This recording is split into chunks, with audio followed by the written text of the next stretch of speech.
So today we have Larry Reyes, who is also known as Larry the Lender, with Downtown Financial Group. Lender Larry, but... Oh, Lender Larry, my bad.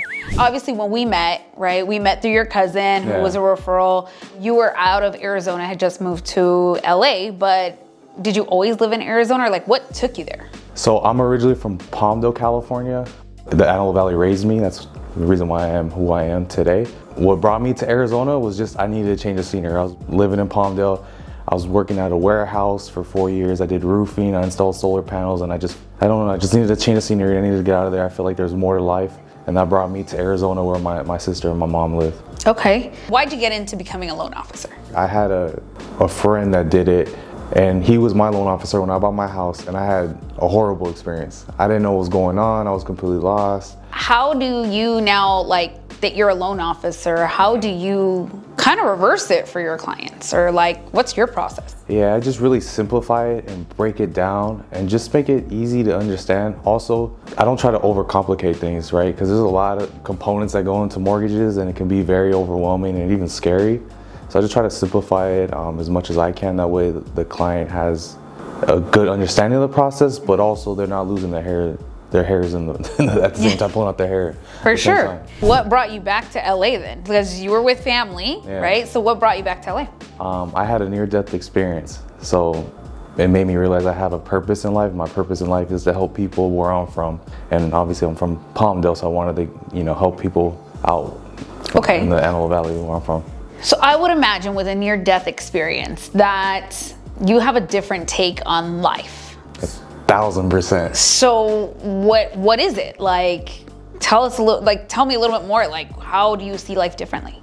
After a near-death experience, it made me realize life is so short. It doesn't matter how much money, you can have all the money in the world. Doesn't mean anything, be gone like that. So I look at life a lot differently. I want to leave an impact and help people out as far as a purpose. I want people to remember me for, all the good things I did. Not like, oh, Larry had this, he had this car, he had this much money, this and that. I want to be remembered like, as Larry, he took care of me, he was a good person. That's what I want to be remembered for. What happened in 2021 now?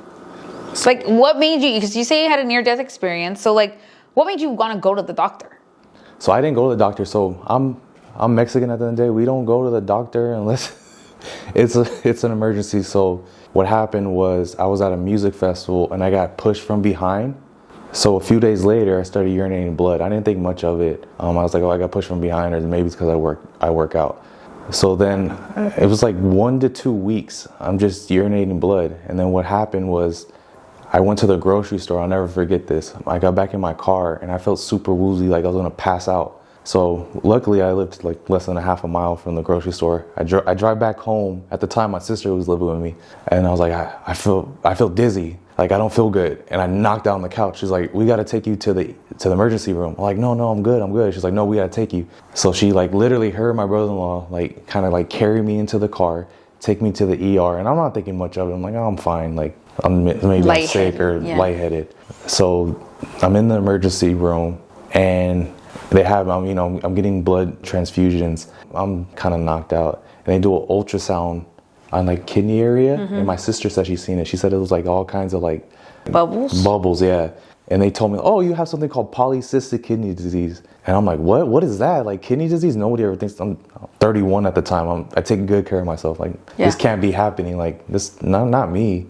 So then, I get admitted into a hospital room, and the nephrologist comes and tells me, oh, yeah, polycystic kidney disease. It's a hereditary kidney disease, but no worries, you're gonna be fine. There's a cure for it. You get a kidney transplant. So I'm like, okay, like simple, just kidney transplant. Yeah. So he's like, you can get a kidney transplant. So I didn't think much of it. I was like, okay, well, kidney transplant. How hard can that be, right? I had no idea.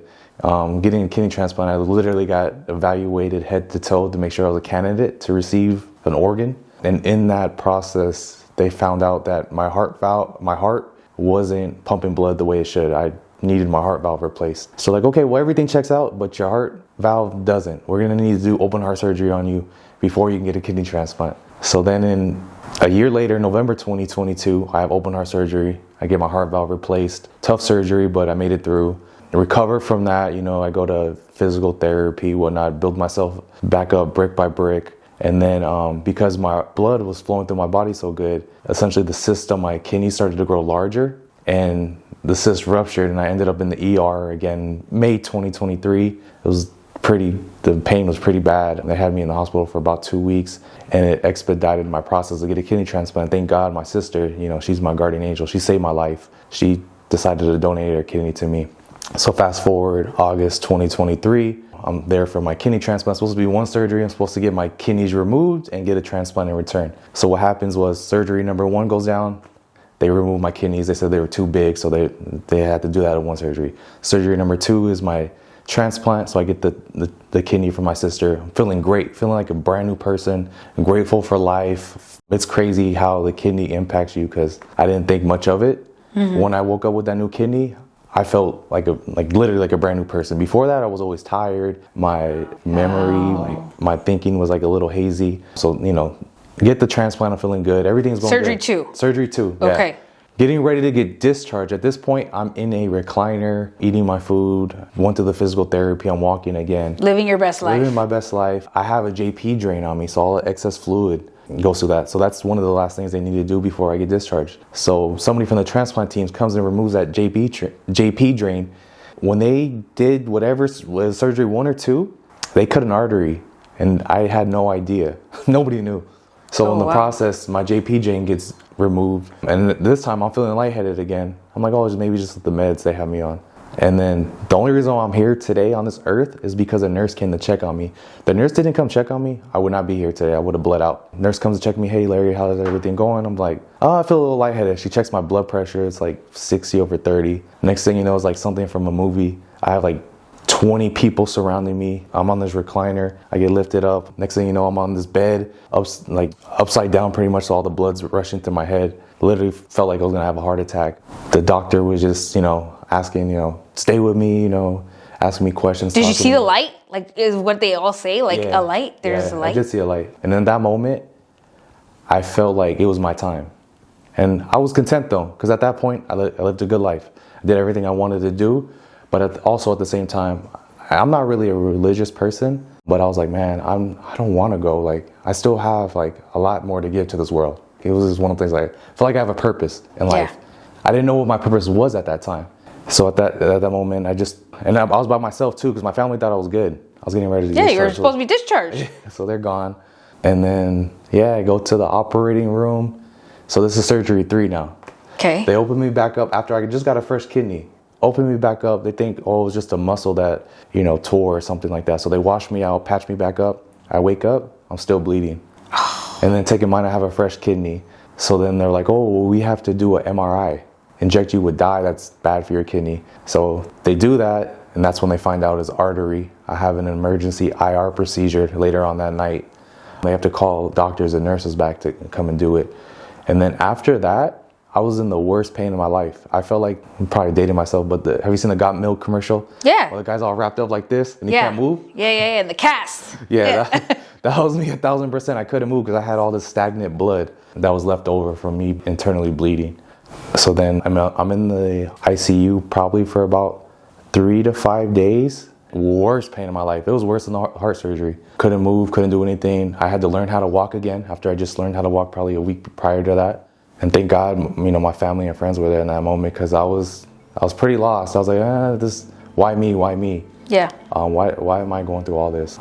And then from there, they told me, the blood's not going down. We have to do another surgery. Surgery number 4 to wash out all the excess blood. So then they go ahead and do that. And I ended up being in the hospital for 1 month. But at the same time, I'm grateful for all this happened to me, because it made me realize what my purpose is in life, to help people out however I can on my end. Also, too, I'm a lot more empathetic. You just never know what somebody's going through.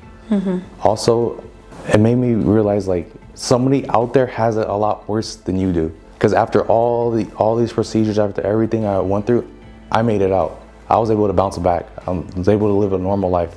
Yes, I have to take medication, twice a day. Yes, I have to get my blood drawn often. Yes, I have all these doctor's appointments, but I'll never forget the day I needed a blood test and I had to go to where all the cancer patients were at, and just looking around, seeing everybody real fragile, at least what happened to me, there was a cure. There was A solution. a solution to live a normal life. So it just made me realize, like, you know, my dad told me after everything I went through, he said, God doesn't put on your plate what you can't handle. And so God put me through all that, and I made it. Yeah. And now you want to help families to do the same and have a better outlook on life and fulfill your purpose. Yeah. Well, I'm glad you didn't go to the light, Larry. I'm glad that you're here, and I'm glad that you're taking the opportunity to really make an impact, and I'm glad you're doing it on our team. Yeah. I appreciate you. Cool.